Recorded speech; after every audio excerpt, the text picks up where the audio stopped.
Seigneur soit avec vous. Et avec votre esprit. Évangile de Jésus-Christ selon saint Matthieu.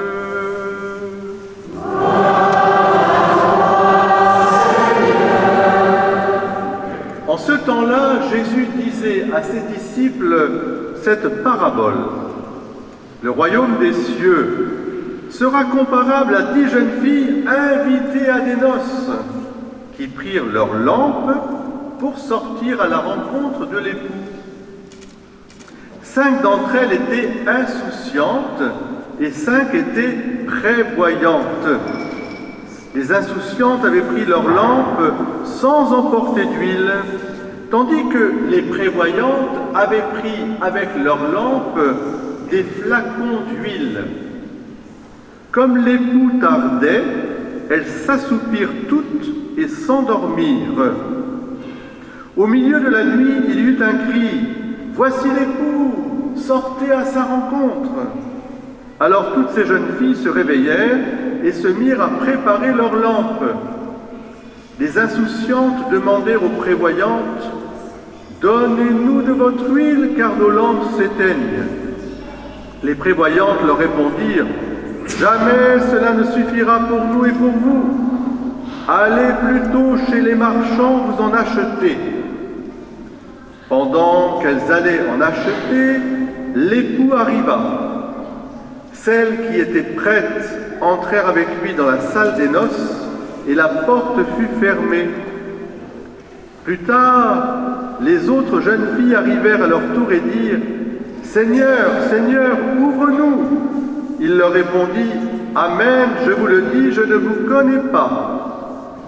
Veillez donc, car vous ne savez ni le jour ni l'heure. » Alléluia, Alléluia, Alléluia, Alléluia, Alléluia, Alléluia, Alléluia,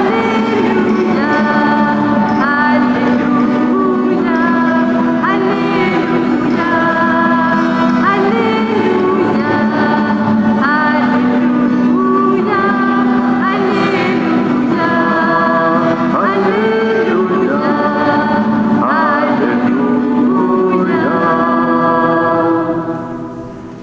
Asseyez-vous.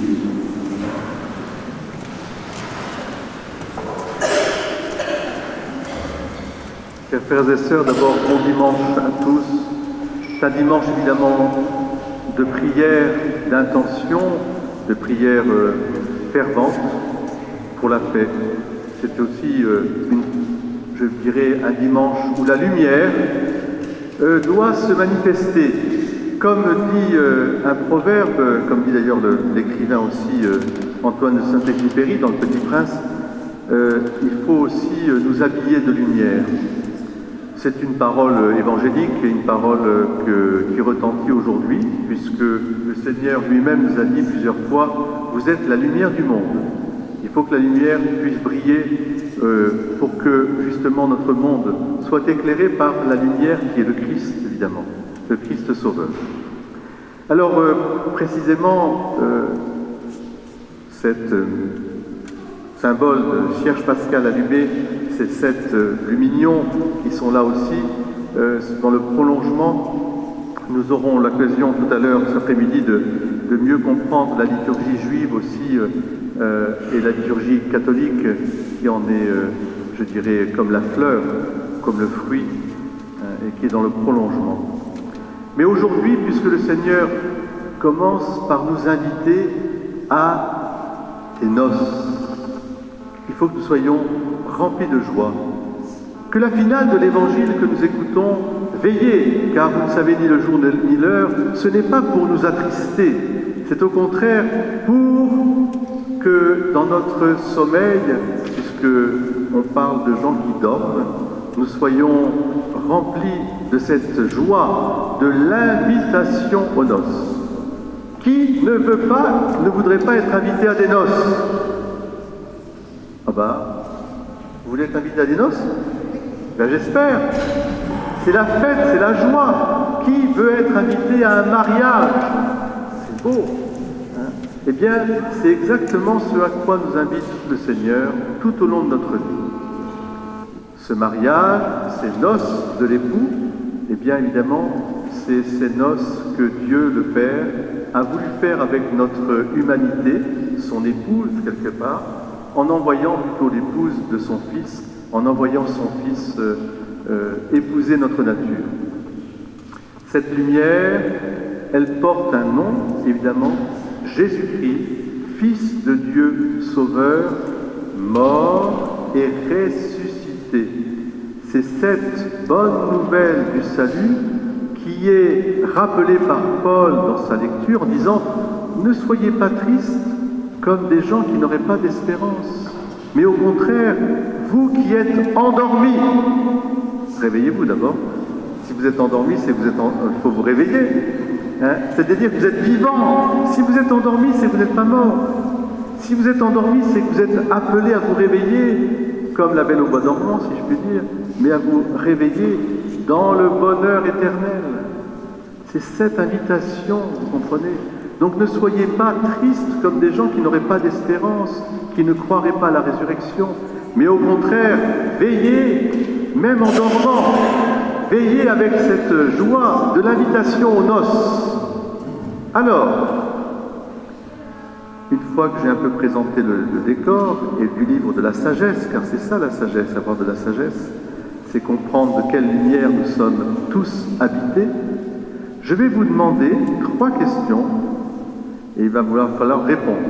Puis en plus ça tombe bien, c'est le mois de novembre, c'est le mois à la fois où nous pensons à la vie éternelle, un peu plus, c'est le mois aussi où nous ramassons nos olives, ça tombe bien aussi, pour faire de la bonne huile.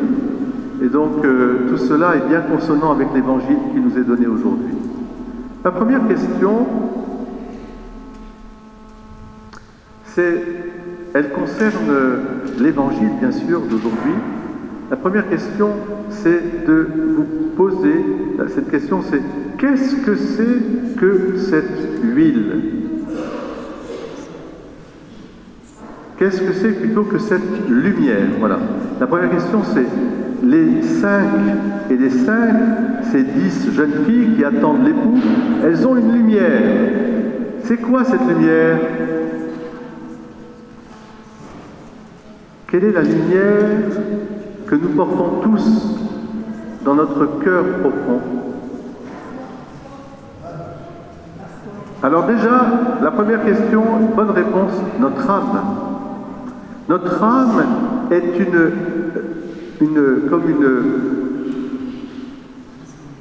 on pourrait dire comme à chaque fois un cadeau de lumière que fait Dieu qui illumine tout être venant en ce monde, comme dit Saint Jean dans le prologue. Nous sommes tous illuminés parce que nous avons une âme qui est capable de Dieu. Nous sommes des êtres faits pour voir Dieu. Nous sommes faits pour voir Dieu. Et pour cela, Dieu nous a équipés d'une âme, de sa conscience, d'une conscience, de quelque chose qui fait la dignité de la personne humaine depuis sa conception jusqu'à sa fin. Nous portons une belle âme. Et cette âme, elle est un cadeau de Dieu et elle est pour tous les hommes. Et même les femmes. Puisque certains ont cru bon de dire que l'Église avait douté que la femme ait une âme, c'est complètement absurde, mais ce n'est pas le propos. Nous avons tous une âme. Ça, c'est la lumière fondamentale. Et dans cette lumière, eh bien, Dieu va visiter notre âme par sa présence, et cette lumière, elle est parole qui se révèle. Et elle devient nourriture pour notre âme. Et elle devient aussi grâce. Parce que le Seigneur donne sa grâce tout au long de notre vie. Et il la donne d'une manière définitive par son Fils Jésus mort et ressuscité.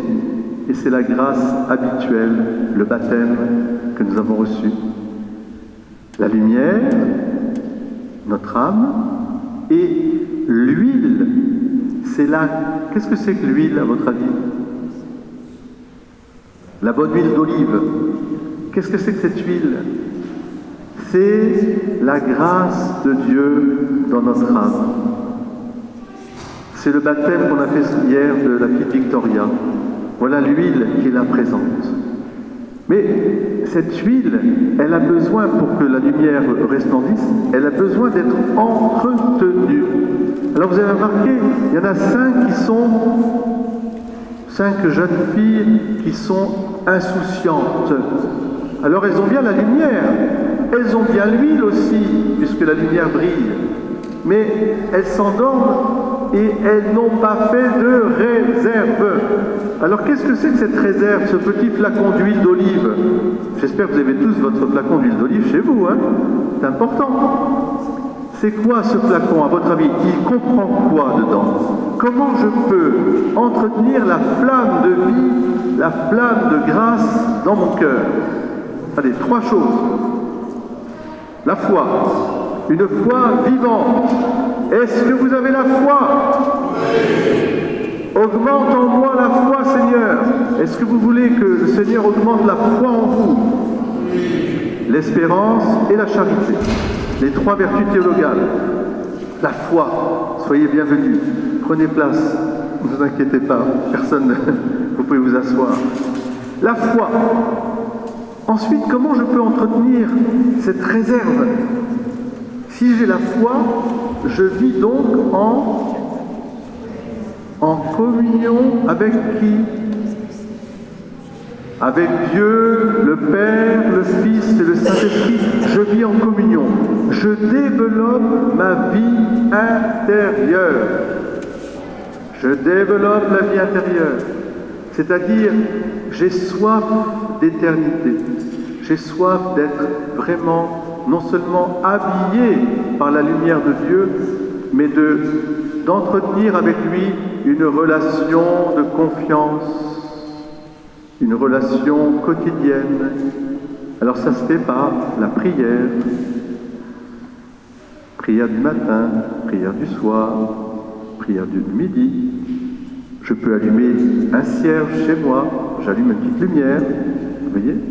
Ça se fait par les sacrements. Sacrement de l'Eucharistie, sacrement de confession, de réconciliation, sacrement aussi, tous les autres sacrements, bien sûr. Il faut bien nous préparer. Le Seigneur nous donne à profusion. Et puis enfin, quel est le moyen aussi d'entretenir notre petit flacon d'huile? Alors, je vais vous donner un exemple. Est-ce que vous connaissez le prophète Élie? Enfin, vous n'avez pas été présenté, mais vous pourriez le lire. Élie fuit la persécution, encore une persécution, vous savez, le peuple juif, ils ont fui les persécutions tout le temps, et parce qu'ils étaient fidèles au Dieu unique. Et alors, il se réfugie dans un village de Sarepta. C'est un village de païens, dit païens à l'époque, ce n'étaient pas des juifs. Et là, il entre dans une maison et il a faim.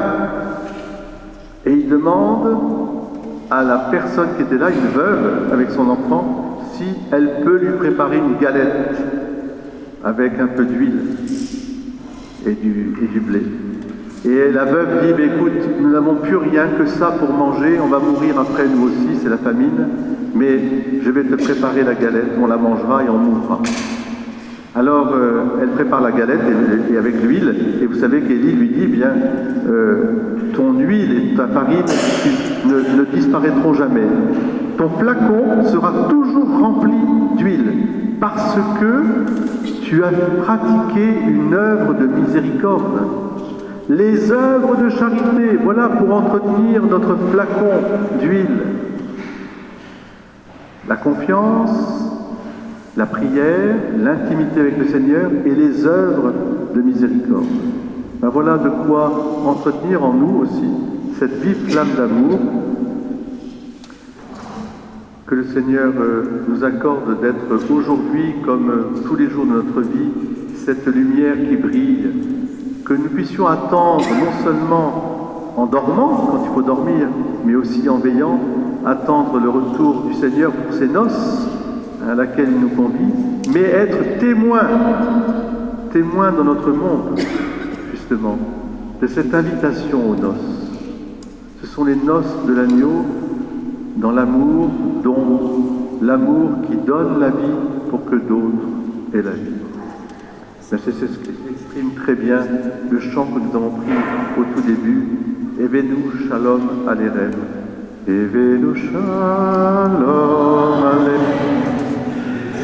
Shalom Alerem. Evenu Shalom Alerem. Evenu Shalom, Shalom, Shalom Alerem. Je vous annonce la paix.